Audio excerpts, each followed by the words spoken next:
Allot மணி சேனலுக்கு வருக வருக. நாங்க செபி ரெஜிஸ்டர்ட் ஃபினான்ஷியல் அட்வைசர் கிடையாதுங்க. உங்க ஃபினான்ஷியல் அட்வைசரை கன்சல்ட் பண்ணி நீங்க உங்களுடைய முதலீட்டு முடிவுகளை எடுங்க. உங்களுடைய முடிவுகளுக்கு நீங்கள் மட்டுமே பொறுப்பு. இது ஒரு எஜுகேஷனல் பர்பஸ்க்காக போடப்படுகின்ற வீடியோ நண்பர்களே. இந்த சேனலோட வீடியோவை இப்பதான் பாக்குறீங்கன்னா டிஸ்கிரிப்ஷன்ல சேனலுக்கு புதியவரா அப்படின்னு ஒரு வீடியோ லிங்க் கொடுத்திருக்கிற நண்பர்களே. அந்த வீடியோவை கட்டாயம் பார்க்கவும். அது முக்கியமான வீடியோ. அதே வீடியோ நம்மளுடைய சேனலின் ஹோம் பேஜ்ல இருக்குது. தயவு செஞ்சு இந்த சேனலுக்கு சப்ஸ்கிரைப் பண்ணுங்க, கமெண்ட் பண்ணுங்க, லைக் பண்ணுங்க. நன்றி. இந்த வீடியோ பதிவில் எங்களுக்கு பிடித்த 10 ஸ்மால் கேப் பங்குகளினுடைய பெயர்களையும் அவங்களுடைய வேல்யூவேஷனையும் குயிக்காக பார்த்துடலாம்.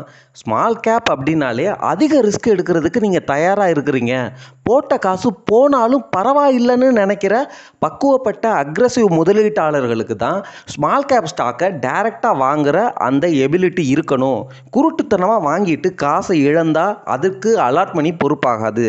எங்களுக்கு இந்த ஸ்டாக்கு இப்போ பிடிச்சிருக்கு.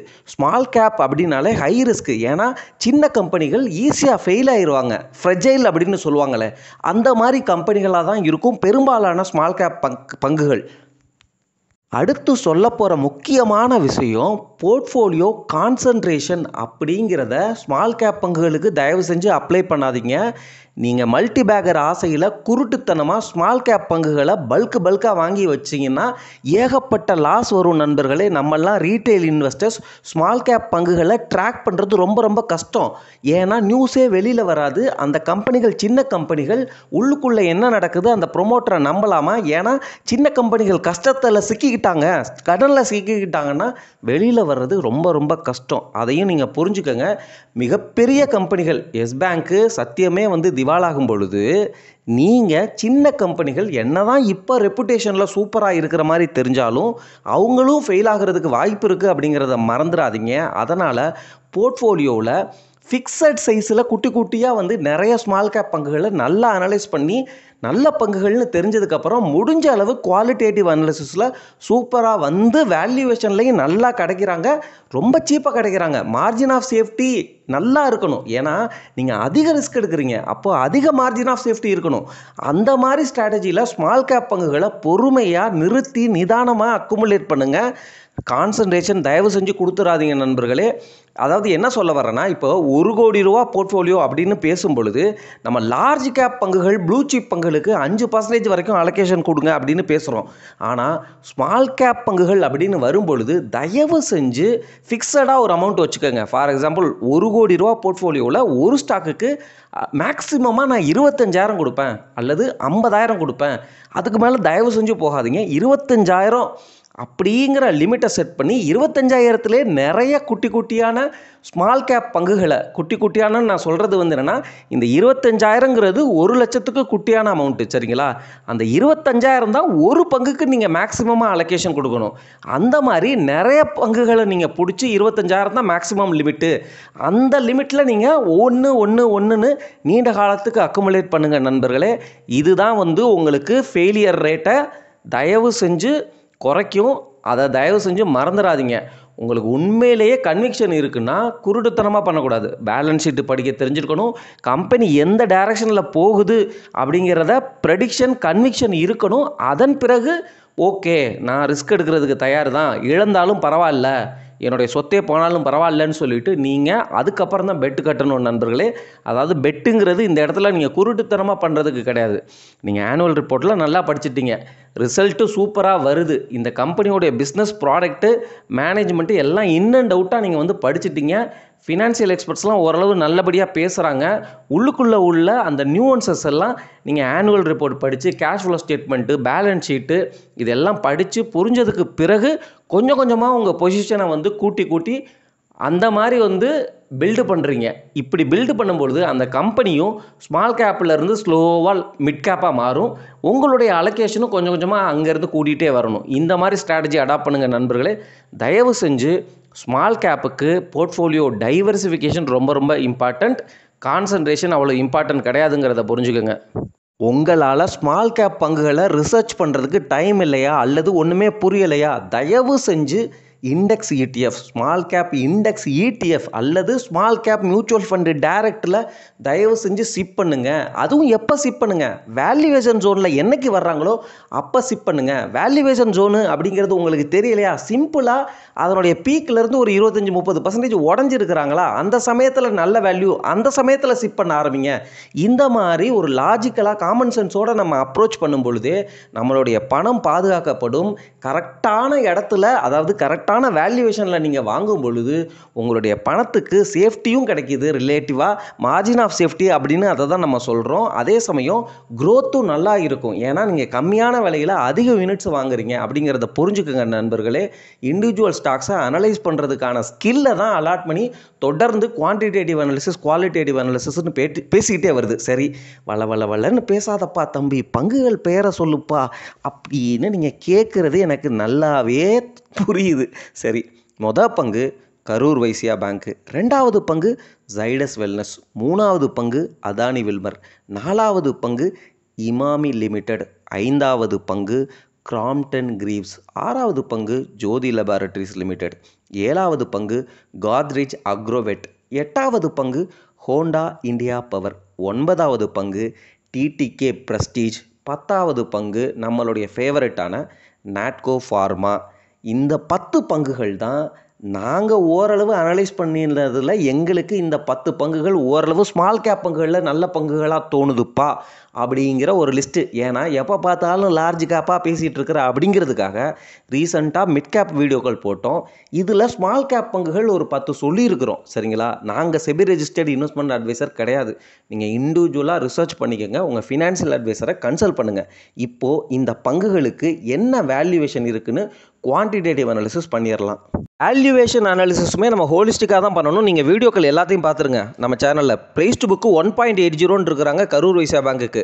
ப்ரைஸ் பாருங்கள் ஏறி இருக்குது. இது விலை வந்து பயங்கரமாக கொரோனாக்கு அப்புறம் ஏறி இருக்குது. ப்ரைஸ் டு புக்கு ஹிஸ்டாரிக்கலாக எப்படி இருந்திருக்கிறாங்கன்னு பார்க்கும்போது 1.8ங்கிறது இப்போது, சரிங்களா, 1 தான் ஸ்டாண்டர்டு. அப்போது 0.3க்கெல்லாம் வந்து ஹிஸ்டாரிக்கலாக கொரோனா டைமில் போயிருக்கிறாங்க. அப்போ எப்படி பிடிக்கிறது அப்படிங்கிறத உங்ககிட்டே நான் விட்டுறேன். ஜைடஸ் வெல்னஸ் வந்து ஸ்டாக் பிபை ரேஷியோ 44.8. எஃப்எம்சிஜி ஸ்டாக்ஸ் எல்லாமே கொஞ்சம் பிபை ரேஷியோவில் அதிகமாக தான் இருப்பாங்க. ஆனால் இது ஒரு ஸ்மால் கேப் எஃப்எம்சிஜி. இங்கே பாருங்கள் விலை ஏறி இருக்கிறாங்க. சரிங்களா? ப்ரைஸ் டு ஏர்னிங்ஸ் வந்து நம்ம ஹிஸ்டாரிக்கலாக பார்க்கும்பொழுதும் எக்ஸ்பேண்ட் ஆகிருக்குது. அதே சமயம் பாருங்களேன் கொஞ்சம் க்ரோத்தும் இருக்குது இபிஎஸ்சில். சரிங்களா? ஸோ பாட்டம் ஜோனுங்கிறது 30க்கு கீழெல்லாம் வந்திருக்கிறாங்க நண்பர்களே. அந்த ஜோனில் பிடிக்க முடியுமா அப்படிங்கிறது தான் எங்களுடைய எண்ணம். ரீசெண்டாக ஏறிட்டாங்க. ஏடபிள்யூஎல் அக்ரி பிஸ்னஸ்ங்கிறது ஒன்றும் இல்லைங்க, அதானி வில்மர் தான். அவங்களுடைய பிபிஐ ரேஷியோ 30.4. இப்போ தான் ஐபிஓ வந்திருக்கிறாங்க. பெருசாக ஹிஸ்டாரிக்கலாக பிபிஐ ரேஷியோ பார்க்க முடியாது. நீங்கள் தான் வந்து அதை பிஸ்னஸை அனலைஸ் பண்ணி 30 பிபிஐ ரேஷியோவில் வாங்கணுமா அல்லது ஐடிசியை 25 பிபிஐ ரேஷியோக்கு வாங்கிக்கணுமா, என்ன மாதிரி ஸ்ட்ராட்டஜி அடாப்ட் பண்ணுங்கிறத நீங்களே முடிவு பண்ணுங்கள். ஏன்னா இது ஒரு சின்ன எஃப்எம்சிஜி. ஃபார்ச்சூன், அந்த சன்ஃப்ளவர் ஆயில், இந்த மாதிரி ஸ்மால் போர்ட்ஃபோலியோ கொண்ட ஒரு சின்ன எஃப்எம்சிஜி கம்பெனி தான். இமாமியும் எஃப்எம்சிஜி நிறுவனம் நண்பர்களே. 28.9 பிபிஐ ரேஷியோ ஓரளவு ரீசனபிளாக இருக்குது பாருங்கள் எஃப்எம்சிஜிக்கு. ரொம்ப வருஷமாக இருக்கிற கம்பெனி. ஆனால் ப்ரொமோட்டர் இஷ்யூ ஒன்று இருக்குது. சரிங்களா? ஹாஸ்பிட்டலில் வந்து ஒரு ஆக்சிடென்ட் நடந்துச்சு. அதில் நிறைய பேர் செத்து போனாங்க. 18.6, 18.1க்கெல்லாம் வந்திருக்கிறாங்க. பாட்டமு க்ரோத் இருக்குது பாருங்கள் இபிஎஸ்சில். எந்த ஜோனில் பிடிக்கணும் அப்படிங்கிறத நீங்கள் வந்து அனலைஸ் பண்ணிக்கோங்க. கிராம்ப்டன் கிரீவ்ஸு 34.8. இதுவும் கன்சூமர் டியூரபிள் அப்படிங்கிறதுனால இவங்களுடைய பிபி ரேஷியோவும் காஸ்ட்லியாக இருப்பாங்க. 0.60 குயிக் ரேஷியோனா லிக்விடிட்டி ப்ராப்ளம் ஏதோ இருக்குது போல் இருக்குது, ஷார்ட் டேர்ம் கடன் அந்த மாதிரி வந்துடும் நண்பர்களே. குயிக் ரேஷியோ அதுதான் நம்மளுக்கு மீன் பண்ணுது. இங்கே பாருங்கள் விலை வந்து நல்லா உடஞ்சிருக்கிறாங்க. ஓரளவு சப்போர்ட் ஜோனில் இருக்கிறாங்க டெக்னிக்கலாக. பிபிஐ ரேஷியோ ஹிஸ்டாரிக்கலாக பார்க்கும் பொழுது ஓரளவு பாட்டமை நோக்கி வர்ற மாதிரி தெரியுது. சரிங்களா? கிராம்ப்டன் கிரீவ்ஸுக்கு பிராண்ட் நேம் இருக்குது. நீங்கள் இன்னும் நல்லா பிஸ்னஸ் அனலைஸ் பண்ணி ஃப்யூச்சரில் வந்து எப்படி இருக்குது, அட்லீஸ்ட் ஒரு லேட்டஸ்ட்டாக ஒரு ஆனுவல் ரிப்போர்ட் பார்த்தீங்கன்னா இன்னும் ஒரு பெட்டர் கிளாரிட்டி கிடைக்கும். மீடியன் பிஇ பாருங்கள் 41.5 இருக்கிறாங்க. அதை விட கம்மியாக கிடைக்கிறாங்க. ஜோதி லேபாரட்டரிஸ் அகைன் ஒரு ஸ்மால் கேப் எஃப்எம்சிஜி 31.3 அப்படிங்கிறது பிபி ரேஷியோ. பழைய நிறுவன நண்பர்களே உஜாலா. சரிங்களா? பாருங்கள் பயங்கரமாக பீக் போயிட்டு உடஞ்சி 300 நோக்கி வர்றாங்க. இன்னும் கொஞ்சம் கீழே இறங்கலாமா அல்லது இதுதான் சப்போர்ட் ஜோனான்னு தெரியல. 32 பிபை ரேஷியோ, கிட்டத்தட்ட ஒரு பாட்டம் பிபை ரேஷியோவில் இருக்கிறாங்க. 17க்கு வந்து பிபை ரேஷியோ 17 வந்து கொரோனா டைமில் வந்திருக்கிறாங்க. ஸோ க்ரோத்தும் இருக்குது இபிஎஸ்சில். சரிங்களா? ஸோ இதை எப்படி அக்குமுலேட் பண்ணுறது, இங்கேருந்தே ஒன்றா குட்டி குட்டியாக அல்லது வெயிட் பண்ணி அக்குமுலேட் பண்ணுறது, அதெல்லாம் உங்கள் strategy.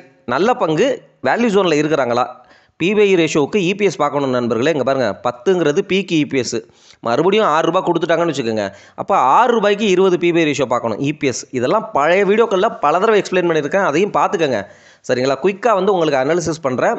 Godrej Agrovet 28.2 PBI ratio, டெப்ட் டு ஈக்விட்டி ரேஷியோ பாருங்கள் 0.59. இது கோத்ரேஜ் குரூப்பு அப்படிங்கிறதுனால நம்ம வந்து இதை வந்து எடுத்துருக்கிறோம். அந்த எம்எஸ்சிஐ மார்கன் ஸ்டான்லி இண்டெக்ஸ் சரிங்களா, அதுலேயும் இந்த ஸ்டாக்கை சேர்த்துருக்குறாங்க. இதனுடைய பிபிஐ ரேஷியோ ஹிஸ்டாரிக்கலாக பார்க்கும் பொழுது இப்போது 28.2 பாட்டம்லாம் வந்திருக்கிறாங்க. இன்னும் கொஞ்சம் 20 பிபிஐ ரேஷியோ வந்தால் பிடிக்கலாமா அப்படிங்கிற மாதிரி ஒன்று என்ன எழுது. நீங்கள் வந்து பிஸ்னஸை புரிஞ்சுக்கிட்டு அதுக்கப்புறம் என்ன வேல்யூவேஷன் பிடிக்கணுங்கிறத பார்த்துக்கோங்க. ஹோண்டா இந்தியா பவர் 37.3 நண்பர்களே. ஸ்மால் கேப் நிறுவனம் அப்படின்னாலும் இவங்க இப்போ ஷார்ட் டேர்மில் பயங்கரமாக விலை ஏறிட்டாங்க. நம்ம சப்ஸ்கிரைபர் சொல்லி தான் நானே இந்த ஸ்டாக்கை கொஞ்சம் வாங்கினேன், அதுவும் கரெக்டாக அந்த சப்போர்ட் ஜோனில் 2000க்கு கீழே வாங்கினேன். இப்போ பாருங்கள் பிபிஐ ரேஷியோ எக்ஸ்பேண்ட் ஆகிருக்குது. ஸோ 20 பிபிஐ ரேஷியோக்கெல்லாம் தாராளமாக வந்திருக்கிறாங்க, 20க்கு கீழேலாம் வந்திருக்கிறாங்க. அப்போ பிடிக்க முடியுமா அப்படிங்கிறத பார்க்கலாம். நாட்கோ நம்மளுடைய ஃபேவரட் ஸ்டாக்குனாலும் 8.58 பிபிஐ ரேஷியோன்னு ஏமாந்துடாதீங்க. இபிஎஸ் பீக்கு இபிஎஸ்ல இருக்கிறாங்க நண்பர்களே. இவங்களுடைய ப்ரைஸ் வந்து பாருங்களேன் ஏறவே இல்லை, ரொம்ப ஒரு மாதிரி வந்து உச்சத்தை தொட்டு கீழே வந்து கிட்டத்தட்ட டெக்னிக்கலாக ஒரு கப் வித் ஹேண்டில் பேட்டர்ன் மாதிரி ஃபார்ம் பண்ண போகிறாங்களோன்னு தோணுது. பீக் இபிஎஸ் பாருங்கள் ₹100 இபிஎஸ் ₹9 வந்திருக்கிறாங்க. மறுபடியும் உடஞ்சிட்டாங்கன்னா இந்த ஸ்டாக்கு உடையவும் வாய்ப்பு இருக்குங்கிறத மறந்துட வேணாம். ஆனால் நல்ல கம்பெனி, கடன் இல்லாத நிறுவனம். பீக் இபிஎஸ்ல 8 பிபிஐ ரேஷியோங்கிறது தான் அங்கே இருக்கிற ட்ராப்பு. அப்போ எப்படி பிடிக்கணும் நீங்களே பார்த்துக்கோங்க. டிடிகே பிரஸ்டீஜ் 58.8, இதுவும் கன்சியூமர் சரிங்களா செக்டரில் உள்ள ஸ்டாக்கு. பிபிஐ ரேஷியோ காஸ்ட்லியாக தான் இருப்பாங்க. விலை பாருங்கள், நல்ல ஒரு டெக்னிக்கலாக சப்போர்ட் ஜோனில் இருக்கிறாங்க. பிபிஐ ரேஷியோ ஹிஸ்டாரிக்கலாக ஏன் இப்போ வந்து 58 ஏறி இருக்குன்னா அவங்களோட இபிஎஸ் பயங்கரமாக குறைஞ்சிருச்சு.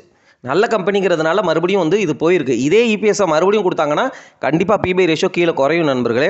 ஹிஸ்டாரிக்கலாக பார்த்துக்கோங்க சரிங்களா. 58.8ங்கிறது பிபிஐ ரேஷியோ காஸ்ட்லியாக இருக்கிற மாதிரி இருந்தாலும் இபிஎஸ் குறைஞ்சிருக்குது அப்படிங்கிறது தான் நம்ம புரிஞ்சிக்க வேண்டிய விஷயம் நண்பர்களே. நம்ம பேசின ஸ்டாக்ஸ் எல்லாமே ரேண்டமாக சூஸ் பண்ண 10 ஸ்டாக்ஸு. ஸ்மால் கேப்புக்குள்ளே இது தான் பெஸ்ட்டு ஸ்டாக்குன்னு நான் சொல்லவே கிடையாது. அதை புரிஞ்சுக்கோங்க, தயவு செஞ்சு புரிஞ்சுக்கோங்க. ரேண்டமாக ஒரு 10 ஸ்டாக்கை சூஸ் பண்ணி எனக்கு பிடிச்ச ஸ்டாக்ஸு அப்படின்னு வந்து சொல்லியிருக்கிறேன். ஸ்மால் கேப்னா ரிஸ்க் அதிகம் அப்படிங்கிறத புரிந்து கொண்டு பிஸ்னஸை பிடிச்சிருக்கான்னு பார்த்துட்டு அதுக்கப்புறம் தெளிவாக குட்டியான போர்ஷன் எடுங்க நண்பர்களே. நாங்கள் செபி ரெஜிஸ்டர்டு இன்வெஸ்ட்மெண்ட் அட்வைசர் கிடையாது, உங்கள் ஃபினான்ஷியல் அட்வைசரை கன்சல்ட் பண்ணுங்கள்.